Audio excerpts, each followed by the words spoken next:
Hi, this is Wendy Kendrick for Math 524 Journal Week 2. So this week we're looking at four-step problem solving. And so that involves understand the problem, then devise a plan, then carry out the plan, and then look back and make sure that the plan you devised is correct. So let's look at an example here. Understand the problem. So it's asking, what is it about? Identify the question or the problem. So in my example word problem here, I have the seat of a bench is the shape of a trapezoid with bases of 6 feet and 5 feet and a height of 1.5 feet. What is the area of the seat? So we want to first identify the main question, which is, what is the area of the seat? And particularly focus on the fact that the seat is the shape of a trapezoid. So that is the formula we're going to need to use. So we've got to devise a plan. Think about how to solve this problem, and will we need to write an equation, which we will. So here's our facts. We have base 1, 6 feet, base 2, 5 feet, and the height of 1.5 feet. So with that information, we know we're going to use the formula for the area of a trapezoid, which is 1/2 height times base 1 plus base 2. Moving on, we need to carry out that plan and plug those actual numbers in, see if they work for the plan that we've selected. So we would say 1/2 times 1.5 times 6 plus 5. And here is all of that worked out, which then becomes 8 1/4 or 8.25 square feet. So we got to look back. We can't skip this step because we need to make sure that the answer we got in step 3 answers the actual question from step 1. And the question was, what's the area of the seat?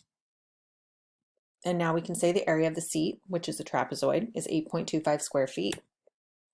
Check mark. So now we're going to look at the 3 stages of lesson planning, which involves the before, during, and the after. So in our first step, before, we need to get ready. And that means we've got to activate our students' prior knowledge.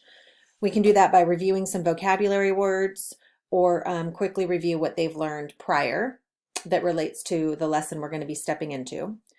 We need to be sure that they understand the problem or the question being asked. So we can do that by asking them questions like, what information have they given us? What are they asking us to find? And what do we already know in order to get started?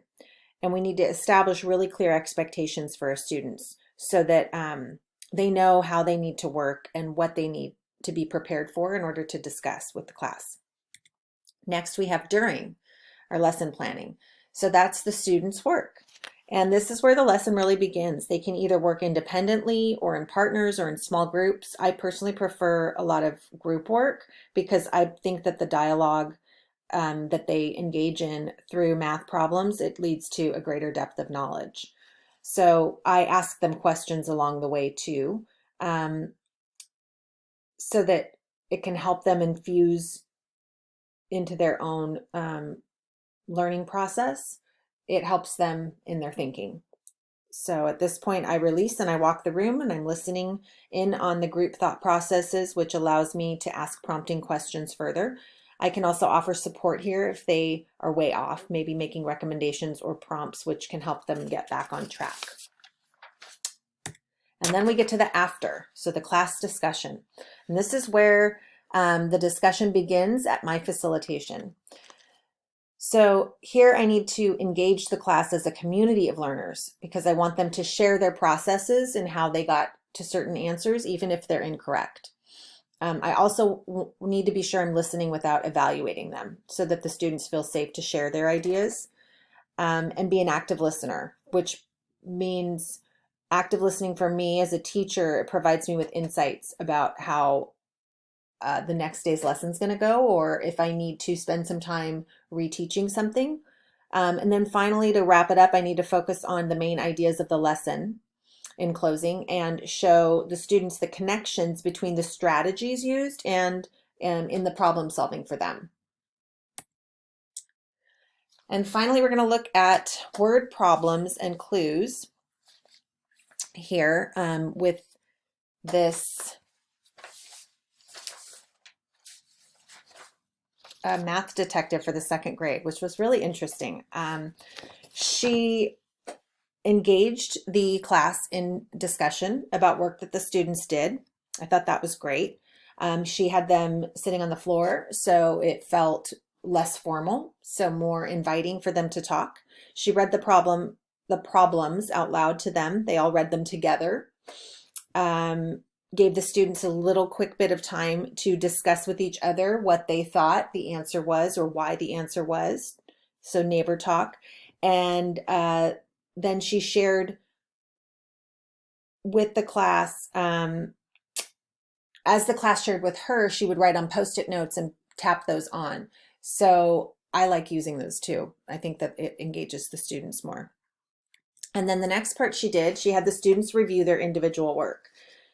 She had them go back to their desks and she gave them their papers from the Mars project they did, the task.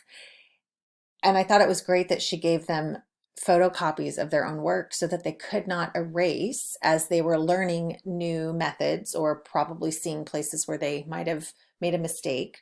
And instead they had to then engage in partner work and talk to each other and explain why they got the answer that they got.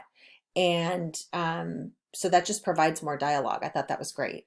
She also gives them colored pens to make their thinking more, to